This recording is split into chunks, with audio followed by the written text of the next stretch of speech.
Hello friends, welcome to my YouTube channel. अगर channel पर नए आए हो तो चैनल को सब्सक्राइब करो। आज मैं आपको करवाऊंगी क्लास +2 चैप्टर 4 डिटर्मिनेंट की एक्सरसाइज 4.4। ठीक है, तो उसमें क्या दिया है हमारे पास, माइनर और कोफैक्टर दिए हुए हैं फाइंड करने के लिए। तो पहले तो हमें ये पता होना चाहिए कि माइनर एंड कोफैक्टर होते क्या हैं। तो पहले तो मैं उसके बेसिक के बारे में थोड़ा करवाऊंगी कि माइनर कैसे निकालते हैं, कोफैक्टर कैसे निकालते हैं, फिर क्वेश्चन करवाऊंगी। ठीक है, तो जैसे माइनर, तो माइनर क्या है, डेफिनेशन दी हुई है माइनर की, देख लेना। अगर आपके पास बुक्स हैं तो बुक्स में देखना कि आपके पास डेफिनेशन दी है। Minor of an element A I J of a determinant is the determinant obtained by deleting it's ith row and jth column in which element aij lies. Minor of an element aij is denoted by mij. तो पहले तो हमें ये पता होना चाहिए कि minor को डिनोट किससे करते हैं। तो इन्होंने जैसे बताया है कि माइनर को डिनोट किससे करते हैं, इट इज़ डिनोटेड बाय किससे डिनोट करना बताया, MIJ, कैपिटल MIJ से। ठीक है, अब मैं अपनी मर्जी से यहाँ पे ऑर्डर 2 के लिए कोई भी एग्जांपल लिख रही हूँ। तो ऑर्डर 2 के लिए कैसे लिखते हैं, वैसे तो एलिमेंट दिए होते हैं, लेकिन मैं यहाँ पे ऐसे लिख रही हूँ A11 A12 A21 A22, ऐसे दिया होता है ना हमारे पास। तो हम इसके लिए कैसे निकालते हैं, तो M11 के लिए निकालेंगे तो माइनर क्या होगा, माइनर ऑफ A11, क्या वैल्यू होगी माइनर ऑफ A11 की, इज इक्वल टू, हम क्या करेंगे जैसे हमने डेफिनेशन में पढ़ा कि A11 के लिए हम क्या करेंगे कि ये कॉलम और ये रो इसको ढक देंगे। तो क्या बच रहा है हमारे पास, A22।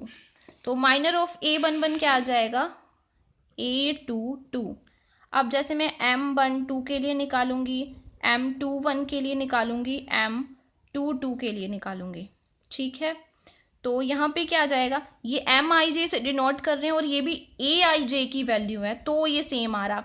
जैसे I में 1 ले रही हूँ तो इधर भी 1, J1 था 1, अब मैं I1 लूंगी और J2, तो मैं इधर क्या लिखूंगी, माइनर ऑफ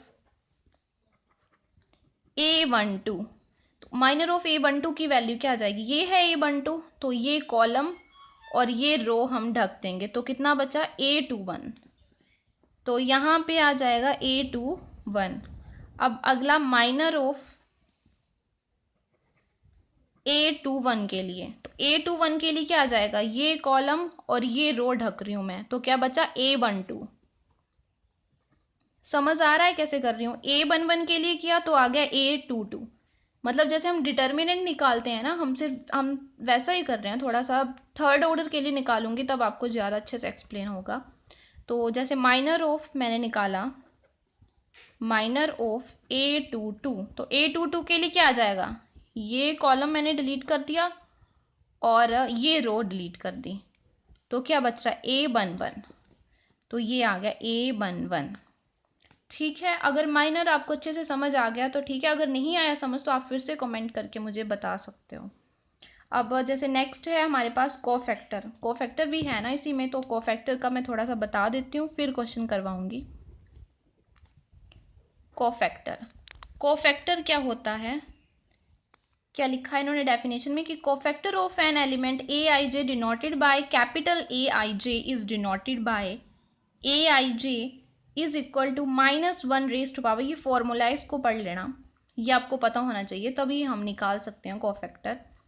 तो कोफैक्टर को थोड़ी थोड़ी सी बातें हैं, डेफिनेशन तो आती नहीं लेकिन समझ होनी चाहिए कि क्या बोल रहे हैं ये डेफिनेशन में।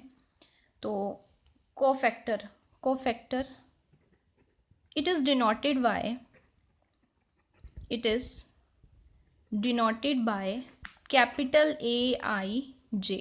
ठीक है, AIJ, और AIJ के लिए इन्होंने फॉर्मूला क्या दिया हमें कि -1 raise to power I plus J into MIJ।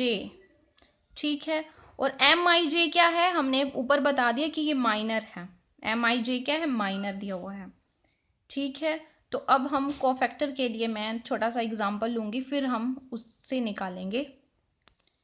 तो जैसे मैं ऑर्डर ये लेके 2 के लिए, ऑर्डर 2 के लिए लेके चली थी, इसके लिए यही सेम मैं इसके लिए ले रही हूँ कि जैसे मैंने ये क्वेश्चन दिया होगा, इसका आपको बोला होगा कि माइनर निकालो और कोफैक्टर।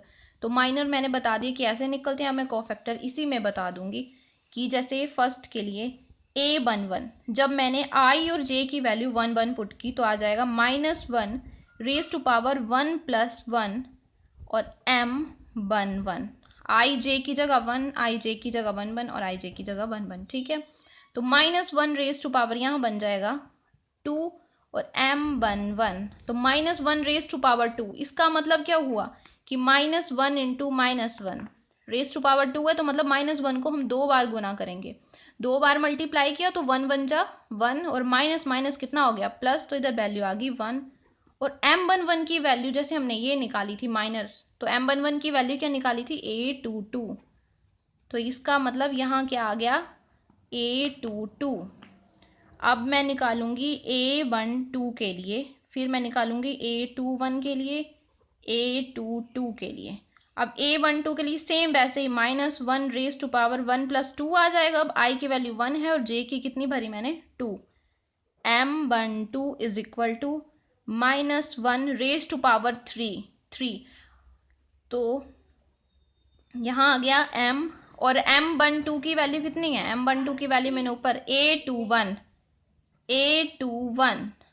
तो अगर हम चाहें तो हम ऐसे भी देख सकते हैं कि अगर पावर इवन हो तो वैल्यू 1 हमेशा पॉजिटिव आएगी, और अगर ओड नंबर में दी हो तो वैल्यू क्या आएगी, नेगेटिव आएगी, ठीक है। और ओड इवन नंबर क्या होते हैं ये आपको पता होगा, आपने पढ़े होंगे, अगर नहीं पढ़े हैं आपने, आपको नहीं पता तो मैंने वीडियो डाली है उसकी नंबर सिस्टम में, 10th क्लास की वीडियोस भी हैं इसमें, तो आप उसमें चेक कर सकते हो कि ऑड इवन नंबर क्या होते हैं। तो इवन नंबर दिया होगा ऊपर पावर में तो ये पॉजिटिव आएगा, और अगर ओड में दिया हो तो ये क्या आएगी वैल्यू 1 की नेगेटिव। तो इधर आ गया -1 A21, तो इसकी वैल्यू आ जाएगी A21 -A21। आगे है -1 रेज टू पावर 2 + 1, अब 2 आई है और J कितना है 1, तो मैं इधर लिखूंगी M21, तो फिर से वही 3, और M21 की वैल्यू कितनी है A12, तो फिर से ये ऑड नंबर है तो यहाँ पे क्या आ जाएगा -A12। अब फिर से A22 के लिए -1 रेज टू पावर 2 M22, तो ये आ जाएगा -1 रेज टू पावर 4, M22 की वैल्यू कितनी है, माइनर कितना निकाला A11, तो अब इस इवन नंबर है ना, तो इवन नंबर के लिए क्या आता है पॉजिटिव, तो मतलब इधर आ गया A11। तो ऐसे हम निकालेंगे माइनर एंड कोफैक्टर। ये तो मैंने सिंपल सा एग्जांपल लिया था, लेकिन जब क्वेश्चन करोगे तो ज़्यादा अच्छे से एक्सप्लेन होगा। अगर वीडियो अच्छी लगी तो वीडियो को लाइक करो एंड शेयर करो। Thank you.